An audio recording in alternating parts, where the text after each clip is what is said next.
Olá, graça e a paz de Jesus Cristo. Hoje mais um vídeo dessa nossa playlist Sinais de Apocalipse. Eu sempre digo aqui que eu não sou profeta do caos. Não, de jeito nenhum. Eu apenas sou um observador de tudo que está acontecendo no mundo, né? E algumas coisas me chamam a atenção com respeito à sinalização de que aquele fato, né, é um sinal daquilo que está programado de acontecer.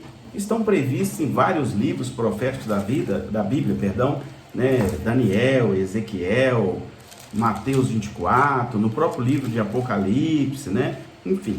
Aí os sinais, eles são sutis, né, Mateus 24, que o próprio Jesus vai falar um pouco de sinais do período das dores, né? Estou com a Bíblia aqui. E aí ele fala do grande julgamento, enfim.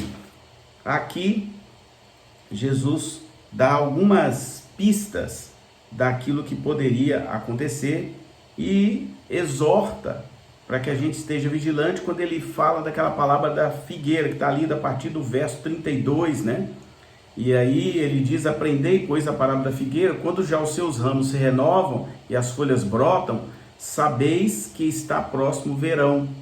Assim também vós, quando virdes todas essas coisas, sabeis que está próximo às portas. Em verdade vos digo que não passará esta geração sem que tudo isso aconteça.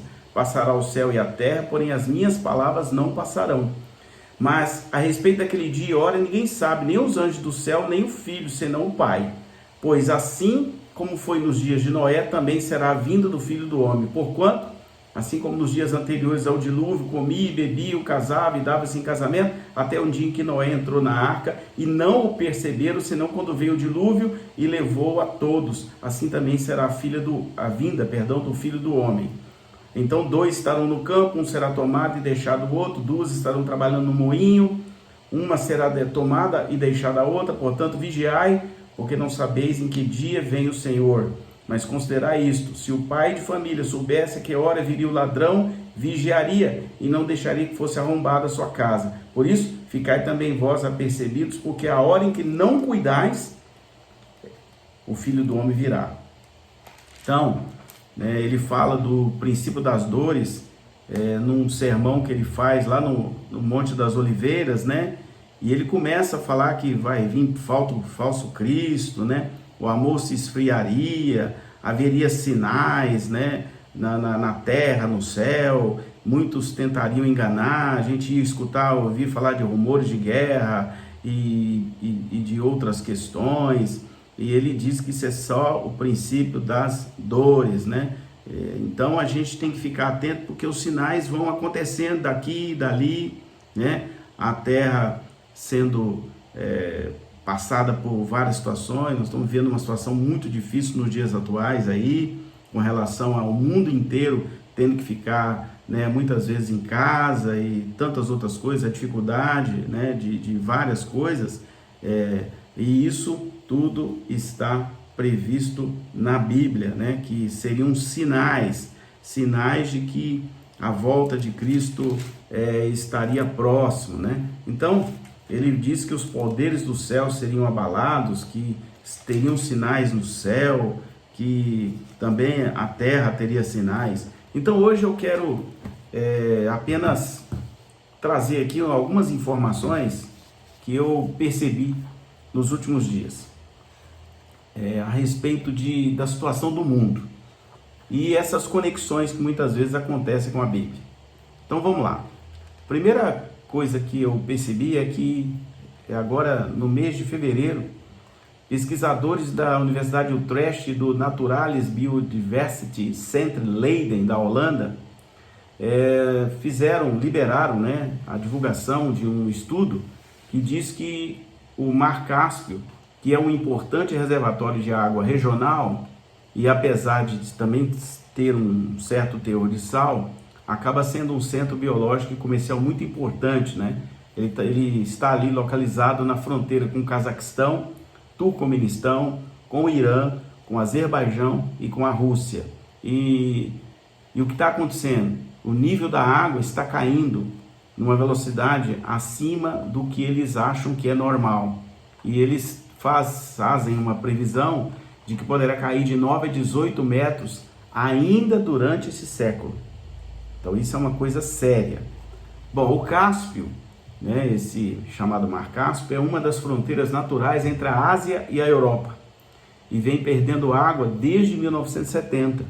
E o ritmo de redução, que era de 1 ou 2 centímetros por ano, né, que parecia uma perda aceitável num lago que tem 371 mil quilômetros quadrados, ou seja, maior do que o estado do Mato Grosso do Sul, por exemplo, aqui no Brasil, mas esses pesquisadores alemães e holandeses comprovaram agora de que o ritmo da dessecação se acelerou para 6 ou 7 centímetros por ano e a tendência é aumentar nas próximas décadas. Então, uma situação bem preocupante lá no Mar Cáspio. Aí, falando do Mar Cáspio, eu lembro do Mar Aral, né? Que é localizado, o Mar Aral é um lago de água salgada, outrora muito grande ali na Ásia Central, abrangendo ali Cazaquistão até o norte do Uzbequistão ao sul, e esse Mar Aral já foi o 4º maior corpo de água interior do mundo, ou seja, mar que não está nos grandes mares. Os remanescentes dele se aninham ali no inóspito coração climático da Ásia Central, a leste do Mar Cáspio, que eu estou citando aí na primeira etapa, na primeira fase do vídeo. Esse Mar Aral, ele começou a encolher nos anos 60, ele chegou a ocupar 68 mil quilômetros quadrados de área, mais do que o Rio de Janeiro e Sergipe somados, e nessa época, a antiga União Soviética empreendeu um grande projeto de desenvolvimento de agricultura nas planícies áridas das atuais repúblicas do Cazaquistão e Uzbequistão, e aí, né, desviando a água desse lago, né, ou desse chamado Mar de Aral, e aí ele foi ao longo do tempo, em função do uso dessa água, ele foi secando, né? E agora, recentemente, final do ano passado, o satélite Aqua da NASA, através de um equipamento chamado espectroradiômetro de imagem e resolução moderada, claro que eu estou tendo que ler aqui, capturou imagens da tempestade de poeira que estava naquela região sobre o que antes era o lago chamado Mar de Aral, lá na Ásia Central. E essa poeira, né, vinha de um deserto chamado Araucum, que surgiu, liga aí, depois que o Mar de Aral secou nas últimas décadas. Então, onde era água virou deserto, agora chama deserto de Araucum.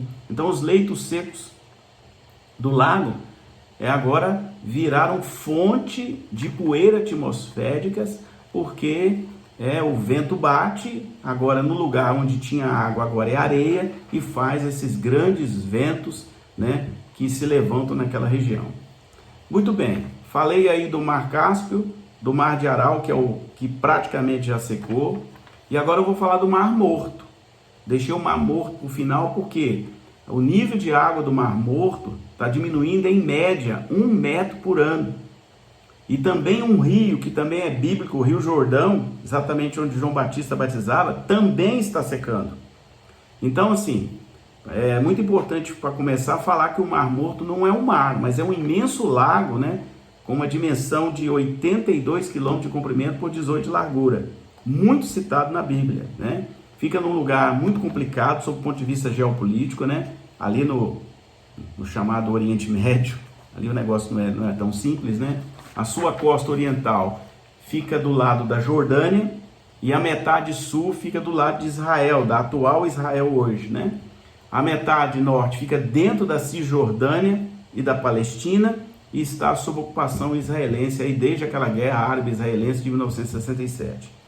É onde tem aqueles conflitos ali que não param. Bom, primeira coisa que a localização do mar já não favorece ele, né?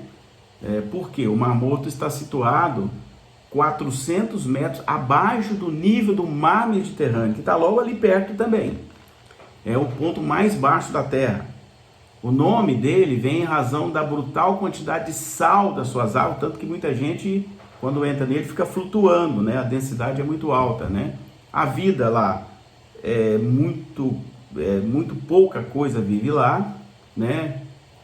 Claro que existem bactérias que conseguem viver dentro desse mar, mas vida marinha é quase zero. Então, por que isso? Porque se estima que 300 gramas de sais para cada litro de água lá nesse chamado Mar Morto, né? É uma quantidade muito acima da que eles consideram normal, que é a média dos oceanos do mundo, que é de 35 gramas para cada litro de água. Então lá é 300. Então ele acaba que esse Mar Morto é uma atração turística naquela região lá, né? E o que nos assusta é que ele está secando, né? Ao longo dos anos ele está secando, tem preocupado, né, as autoridades ali daquela região.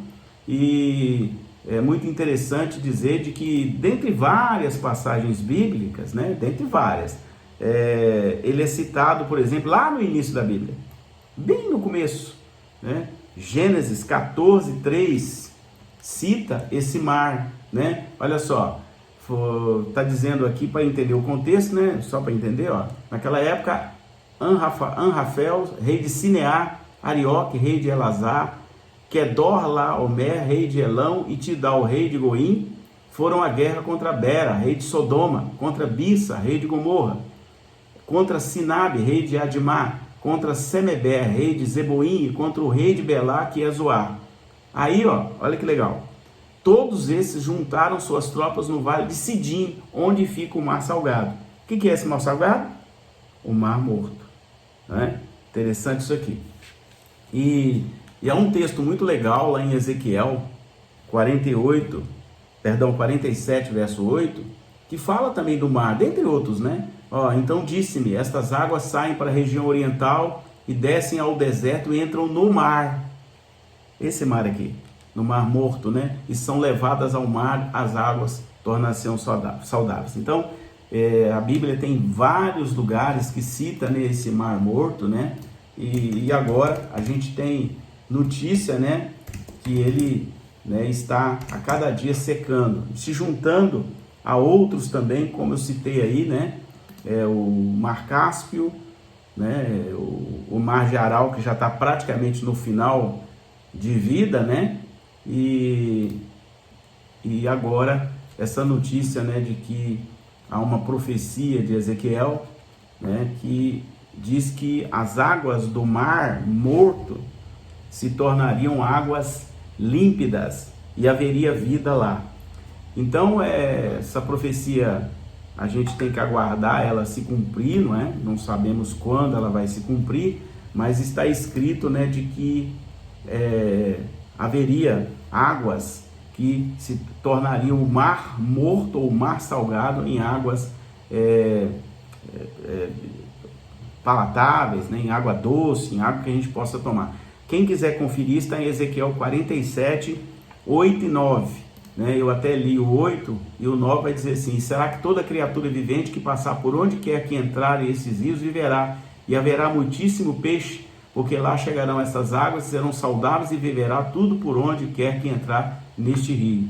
Então, está dizendo aqui de que as águas daquele lugar ainda se tornarão águas saudáveis, cumprindo uma palavra profética de Ezequiel, que está nos versículos 8 e 9, e também em Ezequiel 12, e junto ao rio, a sua margem, de um lado e do outro, nascerá toda sorte de árvore que dá fruto para se comer, não cairá a sua folha, nem acabará o seu fruto, nos meses produzirá novos frutos, porque as suas águas saem do santuário, e o seu fruto servirá de comida e sua folha de remédio. Então, mais uma profecia bíblica que fala que esse mar salgado, né, um dia se tornará em mar de águas límpidas e doces, né? A gente tem que aguardar, porque existe uma coisa ali perto do mar chamada Bolanes, de onde estão saindo águas doces, e que a cada dia esses bolanes estão aumentando o número e a capacidade de fluir de dentro da terra essas águas doces. Então imagina quando essas águas, né, forem capazes de quebrar esse índice de salinidade do Mar Morto, né? Aí se cumpre essa palavra profética. Amém? Que Deus te abençoe. Apenas informações para que a gente vá primeiro tendo conhecimento e vendo, né, esses detalhes que são sinais aí de que as coisas estão indo cada vez para uma situação um pouco mais difícil para se habitar neste planeta. Que Deus te abençoe em nome de Jesus.